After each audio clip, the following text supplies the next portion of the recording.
The Columbia Broadcasting System presents yours truly, Johnny Dollar.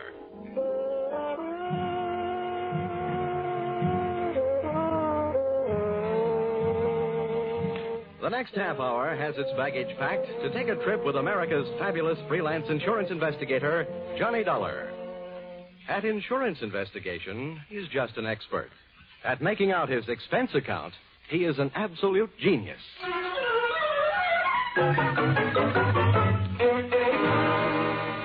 Expense account submitted by Special Investigator Johnny Dollar to Home Office, Honesty Life Insurance Underwriters, Terminal Building, Hartford, Connecticut. Attention, Austin Farnsworth, General Manager. The following is an accounting of my expenditures in the investigation of policyholder Milfred Brooks III for your company. Expense account item 1, 75 cents. Cab fare to your office in answer to your original hurry call. Tip to driver, $1. Expense account item 2, 25 cents. Shoe shine. You remember I got my shoes scuffed when I unsuspectingly walked through the private door to your office. Dollar, grab him. He's trying to jump out that window. Let go. Get off. I'll show you. Oh, no, you don't. Hey, let go, you fool. Get away. Had a nice try, sonny boy. Now pay attention to teacher. No. Class dismissed. Oh, Mr. Farnsworth, why didn't you tell me what you had waiting for me? I'd have worn my boxing gloves. Dollar, this was all a complete surprise to me. Well, just in case your little chum on the floor there wakes up in a hurry, I think I'll close the window. Now. My goodness, Dollar, what are you doing? I'm sitting on his head. I don't care if this guy tries killing himself again. I just don't want him to try and kill me. After all, we haven't even been introduced. Dollar, that happens to be one of our largest policyholders. His life is insured with this company in the amount of $2 million. Oh, now I can see why you're so anxious to keep him from putting a dent in the sidewalk. Precisely. He'd also put quite a dent in your company's bank account. By the way, Dollar, aren't you in danger of smothering the boy sitting on his head that way? Maybe. Now, tell me, what's this guy's name, and what's his story? That, sir, is Milfred Brooks III. As I said, we have him insured for $2 million. His mother and father left him with a paid-up policy for the sole purpose of enabling his heirs to pay the inheritance taxes on his estate when he dies. Unfortunately, due to the kind of life he's been leading, Brooks not only hasn't any heirs, he hasn't any money. He blew all his cash? That's right. Now he's trying to get some out of us by threatening to kill himself. And that policy pays off on suicide. In a mortuary, he'd be a millionaire, huh? Please, Dollar. Sorry, go on. Well, 1/2 hour ago, Milfred walked into this office and changed the beneficiary in his policy. When that was done, he proceeded to demand, not request, mind you, $500,000 in cash. Oh, well, say, that's quite a touch. When I explained to him that there was no loan provision in his insurance policy, he threatened suicide. He said I could either give him the $500,000 cash or pay off the $2 million on his policy. So all you have to do is to keep him alive. And he's managed to make that no small problem. The man he named as his new beneficiary, just before he made his demand for the cash, is, well, it's downright frightening. Why? Who is it? One of the most notorious gamblers in the East. His name is Hatcher. Harold Hatcher. Oh. You know him? Yeah. Say, that kid's been a post office pinup boy for a lot of years. Well, there's the situation, Dollar. I'm engaging you to protect Milfred Brooks' future. Yeah, what there is of it. The way this lad operates, you'd think he had but 2 lives to give for his country. He's not only set himself up to get knocked off by somebody else, he's just dying to do the job himself. Well, it just means that you'll have to work twice as hard. Oh, it also means something else. What's that? That you'll have to pay me twice as much money. Oh, you'll get your money. The situation demands sacrifice, I'm afraid. But protect the boy, Dollar. Give him something to live for, an interest in life. An interest in life, huh? Let's see. I know. Here, this should help. What's that you've got there? It's what's commonly referred to in the more successful bachelor circles as my little black book. Now, let's see. Ruby? No, her favorite expression is drop dead. Bernadine? No, she'd be the new beneficiary by midnight. Oh, here's one. Here. Butter. Butter? Hey, Farnsworth, would you mind passing me that phone, the one with the long cord? No, not at all. My little friend here is showing signs of life. Here you are. Maybe you should let him breathe a bit more. Don't worry. He'll be all right. Hello? Hello, I want to call New York. Person to person. Miss Theodora Butts. Yeah, that's right. And you'll get her at Hudson 24292. Dollar, you're not thinking of taking this boy to New York, are you? Well, I'm going there myself, and you want me to keep an eye on him, don't you? Don't fret, Farnsworth. All is not lost. You do worry me sitting on his head that way. Hello? Hello, Butter? Butter, this is Johnny Dollar. I'll be in town tonight. I want to see you. Look, here's what I want you to do. Yes, this is all right to say over the telephone. I want you to reserve a table at the hatchery in my name for 10 o'clock tonight. Will you do that? Okay, I'll see you in a few hours. Huh? But I can't make it any earlier. I'm sitting up on a sick friend. Okay, goodbye. I'm not sure that I agree with your methods. Oh! What's the matter, Dollar? Did he hit you? Hit me? No, he bit me.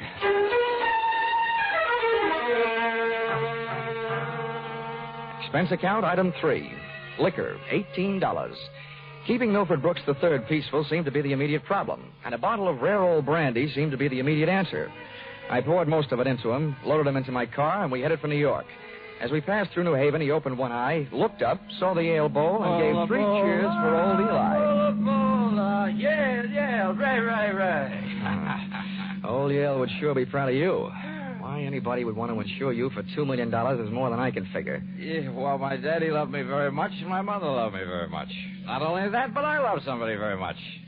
And not only that, but I hate somebody very much. Hey, you want to know something? Huh. Next to one other guy, I hate you most of anybody else. Here, lover boy, it's cocktail hour again. Time for your bottle.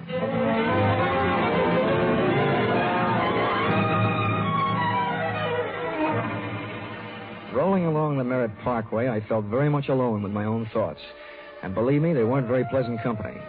The way it stacked up for me, Brooks had built up a fat gambling debt to Harold Hatcher and had been forced to make him his beneficiary.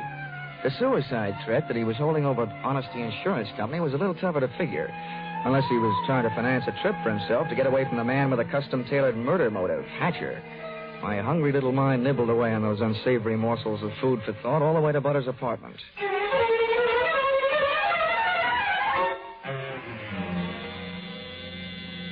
Hey, where are you taking me? I want to go to New York. If you don't behave, Buster, I'll punch your ticket. Johnny, darling, welcome to New York. Fastest trip I ever made. Quiet. Well, where did you find this? In a box of Cracker Jacks. Come on, let me in. Oh, I don't know about you, Johnny. Some men bring me flowers and some bring me candy. What do you bring me? A boiled owl in a Brooks Brothers suit. Oh, I'm pleased to meet you. My name is Brooks, but I haven't got any brothers. Lucky them. Fix the pillows on the couch, will you? They look more at home in the bathtub. Now, come on, Buster. Lie down. Oh, I'm charmed. Thank you. Hey, this kid's liquor sure can hold him. He's passed out. How long have you been playing nursemaid to this bottle baby? Lead me into the bar, sweet. Let's get away from this buzzsaw, and I'll tell you all about it. Sure, come along. Horrible examples don't seem to bother you, do they? If you knew how that guy's been bothering me. What'd he do to me? Oh, let's just say he put the bite on me. The river sure does look pretty tonight. Like a brandy? Anything but. I've been sniffing that secondhand, all the way from Hartford. Oh, make it a barrel root beer. Hey, Butter. See that big boat out there? Mm-hmm. Oh, I sure would like to be on it with you. Sailing off to faraway romantic places. Get with it, darling. That's the 125th Street Ferry. Here's your root beer. Come on now. Tell Butter all about it. First things first. Now that I've got a Dad's old-fashioned root beer, how about giving me one of Mom's new-fashioned kisses? And then I'll tell you all about it.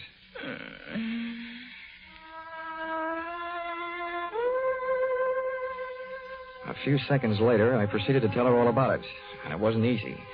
Everything about it kept flagging down my train of thought. She was a sympathetic listener to my story until I gave her the answer to her first and only question. Where do I fit into all this? Well, baby, I thought you understood.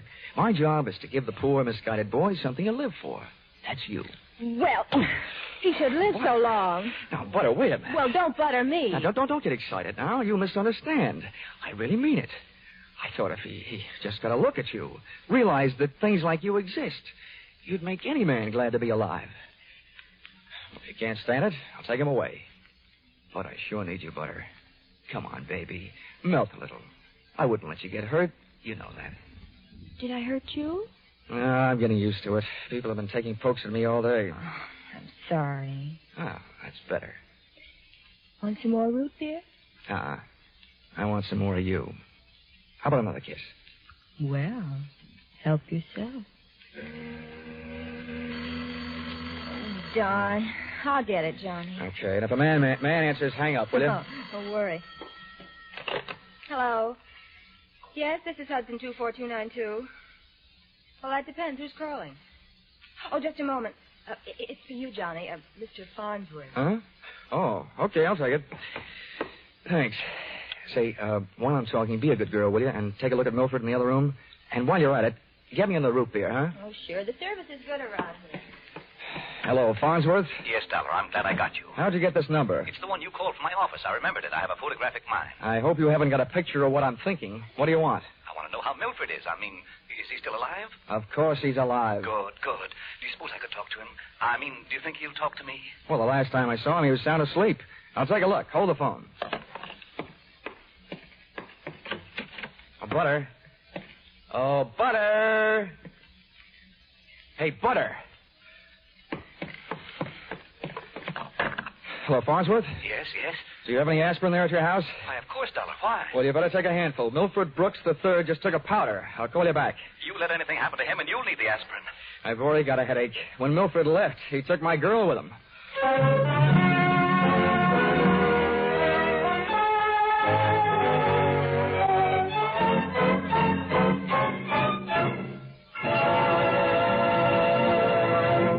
In just a moment, we'll return to the second act of Yours Truly, Johnny Dollar. But first, we want to remind you that it was 437 years ago, next Sunday, the famed Spanish explorer Ponce de Leon began his search for the Fountain of Youth. By sheer coincidence, the man who's still looking for it, Jack Benny, will be heard on CBS next Sunday at 7 o'clock Eastern Time. And now, back to Yours Truly, Johnny Dollar.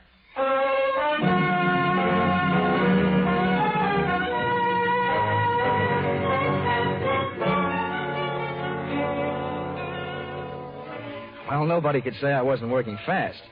I had only been in town for an hour, and I had already succeeded in not only losing your $2 million baby, Milford Brooks III, Mr. Farnsworth, but in losing my $1 million baby, Theodora Butts. I tried to put myself in Milford Brooks' $40 shoes, but they wouldn't fit. You can't outthink a maniac. The best I could do was figure either that he was on his way to commit suicide, or that Harold Hatcher, the man who now stood to collect $2 million in the event of Milford's death, had snatched him out of Butter's apartment. With birds of that type flocking together, Butter stood a good chance of being a dead duck. I spent an hour unsuccessfully shaking down the neighborhood for them. I questioned cab drivers, harness bulls, bartenders. Then I decided to ask for help from higher up. And I don't mean that I said a prayer. Expense account, item 4, 5 cents, phone call. Police headquarters. Give me missing persons. Any particular one? Don't be a wise guy. Lieutenant Fisher. Yes, sir. Hello, Dollar. What did you lose? Practically everybody. Let's start with a girl, Theodora Butts. You mean you lost your girl? Why didn't you call Dorothy Dix? Don't waste time being clever. Just check your reports, will you? Hold on. Buddington, Bumpus, Byers. Nope, nothing on her, Dollar. Okay, well, try this one. Brooks, Milford III. Bullseye. Brooks, Milford III. He hasn't been reported missing, and we haven't found him yet. But, we think we know where he is. Oh, this kind of a question I always hate to ask. Where? The Hudson River.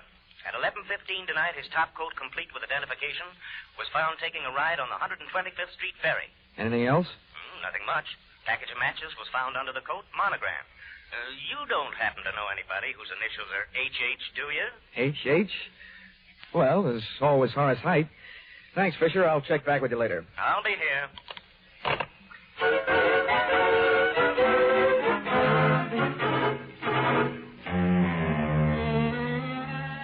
Expense account, item 5.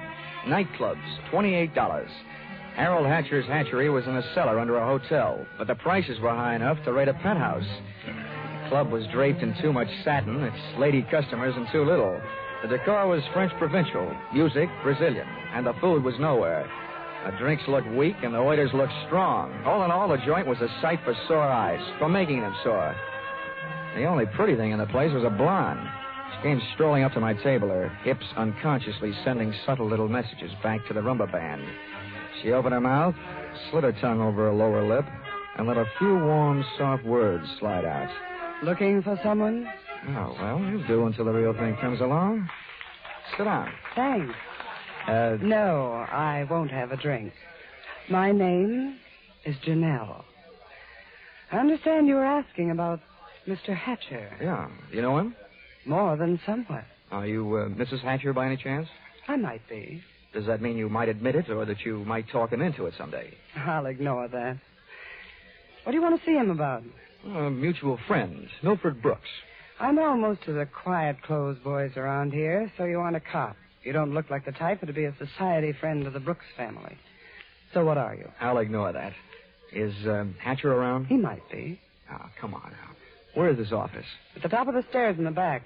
Can I expect any trouble getting in? You act like you just saw a B picture. Harold is doing his best to act like an honest businessman these nights. You won't have any trouble. How do you know? Because Harold sent me down here to look you over. I think you're all right. So I've won myself the good housekeeping seal of approval, huh? Keeping house with you would meet with my approval. I ran for my life, had a slow walk across the dance floor, edged my way through a cluster of tables, and went up the back stairs. When I located the door to Hatcher's office, I knocked once and went in. Come on in. Thanks. I'm Johnny Dollar. I've been hired by Honesty Life Insurance Underwriters to protect the interest of a guy named Milford Brooks III. What's that supposed to mean to me? You know him, don't you? Well, he isn't exactly one of my boozing buddies. How much money does he owe you? We've got him on the books for a few grand. Why? They picked up his top coat tonight on the 125th Street ferry. He wasn't in it. It might have been a suicide, or it might have been a knockover made to look like a suicide. What's your choice? Where do you get off asking me to make a choice? Where were you around 11:30 tonight? What's it to you? I don't know. I just thought you might like to rehearse a few answers. The law will be asking you some questions real soon now. I don't know why I should tell you, but I was driving around in my car getting some air. You better do better than that. They found a match folder under Brooks' coat. It had your initials on it. You're out of your mind. The guy owed me a couple of $100,000. You think I'm going around knocking off my own assets? I don't know whether you're stupid or bright, Hatcher. Don't worry about it. I know. What about that insurance policy? What insurance policy? Now, look, Hatcher, we're big boys now. We both know that changing the beneficiary of an insurance policy is a legal transaction. That means witnesses. That means it isn't secret. You mind telling me what you're trying to say? That you and the Honesty Insurance Company and I all know that Brooks made you the beneficiary in his policy and that you stand to come in at $2 million when they fish out his body. I don't know anything about it. Motives don't come much bigger. I'm telling you, this is all news to me. You or nobody else is going to move me off that story. I feel the same about mine. It doesn't take a genius to know that Brooks didn't love you $2 million worth. There's only one logical reason for his making you the beneficiary that I can see. You forced him into it. Who'd believe anything else? Who cares? They'd have to prove it. And, brother, that can't be done. Now, how would you like... Wait a minute. Yeah? Yeah. Oh, okay, Rocky. Thanks for the news. Dollar, did you turn me in? Oh, they're here, huh? Yeah. No, I didn't turn you in. What's the matter? You got a good story, Hatcher? You're not worried, are you? Here, have a cigarette. Thanks. Oh, I got a light. Oh, worked the first time. Yeah. Nope, I'm not worried. I'll be out in 48 hours. You'll be lucky if you're out in 48 years. Okay, boys, come on in. The homicide boys invited Hatcher down to headquarters. He accepted and invited them down to the bar for a no-hard-feelings drink. They accepted. I walked back down the stairs into the club. The place hadn't changed. Same stale customers, same stale music, same stale air. And the same lovely Janelle sitting at the same unlovely table. Hello. How'd you make out? Oh, I left before they started playing 20 questions. But I wouldn't worry. You've got a smart boy in the bar there. In some ways, maybe. What'd he hand you? A big round zero. Wouldn't talk, huh? About what? Oh, just a little doodad, a $2 million life insurance policy. Wait a minute. That young Brooks kid? Yeah, that's right. Oh, I knew it. I tried to tell him, but he wouldn't listen to me. Trying to tell who what? Hatcher. But he'd get into trouble about that policy. It just looks funny, him being made the beneficiary. You knew about it, huh? I suppose you also know what was behind it. Sure, Milford owed him some money. A lot of money. It's in writing. What kind of writing? It's a personal note that Brooks was going to get back if he made Harold beneficiary. It's up in his office. Hey, you must be awful close to Hatcher. I'm the close, friendly type. I'll have that drink now. You've earned it, beautiful. She had earned it, and I had a hunch as to why. If ever I saw a gal busy putting the skids under her boyfriend, she was. Even if she helped send him up on a murder rap, I would have bet a quick 50 that she'd tipped him to the police. It's happened before if the boyfriend is the murdering type, and it's a nice, neat legal method of disposal. Janelle led me back up the stairs and into Hatcher's office. I sent her back down to watch the bar to divert Hatcher in case he decided he'd forgotten something. Brooks's personal note made out to the gambler was easy to find, lying neatly in the middle of the top desk drawer. But I found something even more interesting when I went through his wardrobe closet. I began to see a glimmer of light. And then, encouraged by not too much thinking on my part, it turned into a veritable bonfire, which I hoped wouldn't be too hot for me to handle.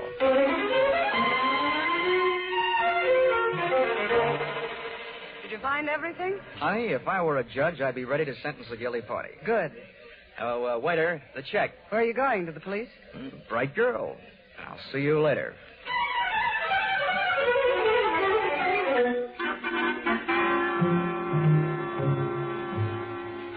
Expense account, item 6.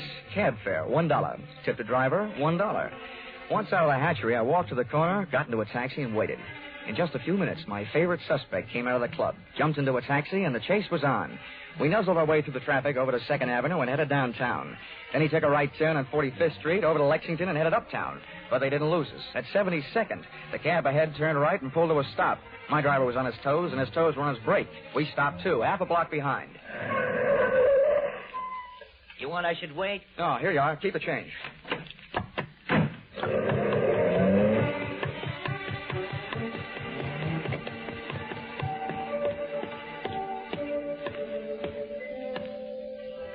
It was a garage that belonged to a residence on a parallel street a block away. I made out a for sale sign on one of the big doors. The living quarters upstairs were dark enough to look interesting, so I indulged in a bit of genteel breaking and entering. Entering that old barn didn't take much breaking. I tripped up the stairs. They sounded like they were left over from an old ghost story. And so did the first voice I heard when I stopped, halfway up. So we've got to be careful, especially about that Johnny Dollar. Are you sure he didn't follow you? That voice sounded awful dry to be coming from a guy who supposedly had spent most of the night snoozing on the bottom of the Hudson River. It was Milford Brooks III.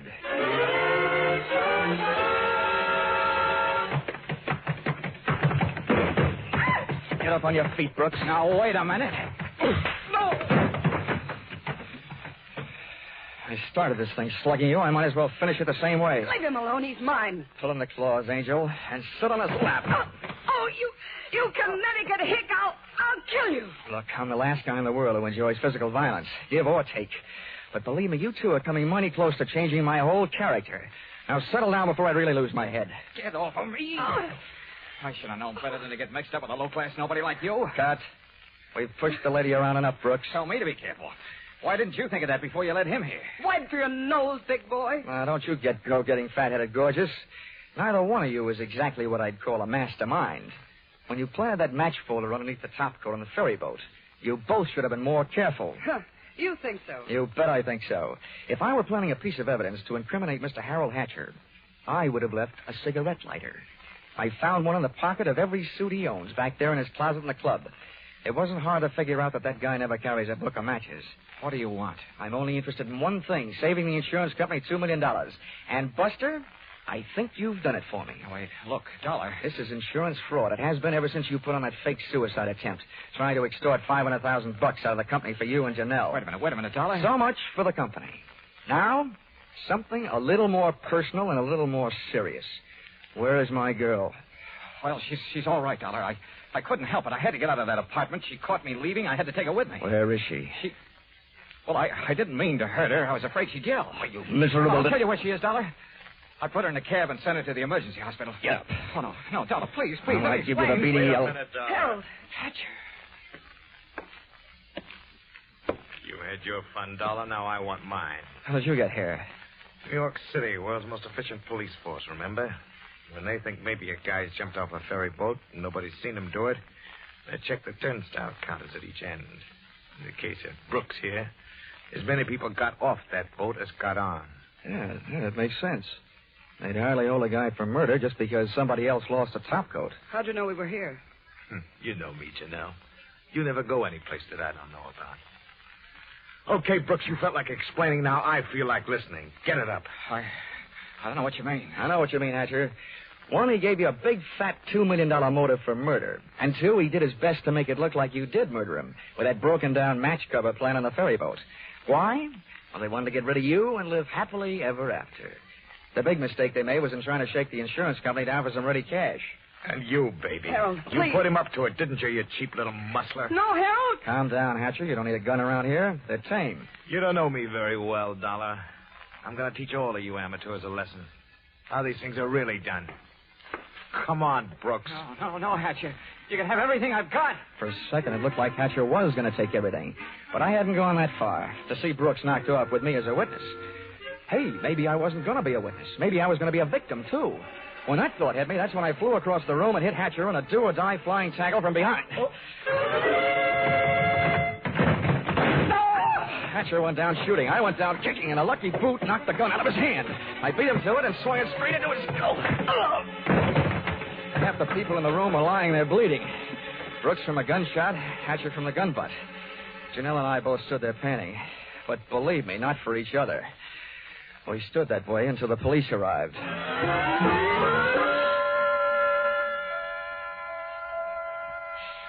Johnny, I hate being in the hospital. But I look awful. Butter, honey, you look lovely in white. This patch on my head? Johnny, they had to cut a big hunk of my hair off to put in the stitches. Oh, that awful man. Well, if it'll make you feel any better, baby, that awful man got taken care of. He's upstairs in the same hospital. Oh, Johnny, you didn't shoot No, him. Butter, I didn't have to. Harold Hatcher saved me the trouble. They don't know yet whether Mr. Brooks is going to live or die, but it doesn't make much difference to me or to the insurance company. He signed a statement admitting attempted fraud. Serves him right hitting a lady on the head. Oh, Johnny, what am I going to do? My hair will look awful. It'll take months for it to grow out. Now, don't worry, Butter. I'll buy you something to cover it up. I know a guy over on Fifth Avenue who claims he makes something that looks prettier on a woman's head than her hair. Expense account, item 7. $640. Ladies' hats. To cover the lump on ladies' head. Expense account, item 8. $20. Tip to nurse for reminding Butter on the hour every hour that accidents will happen. Expense account, item 9. $7. Mileage driving back to Hartford. Expense account total, $1,182.23. Which you may say, Mr. Farnsworth, is a lot of money for one man to spend in a day and a half. But you must bear in mind that the amount at stake was $2 million. And you know the price of steak these days. Signed, yours, truly, Johnny Dollar.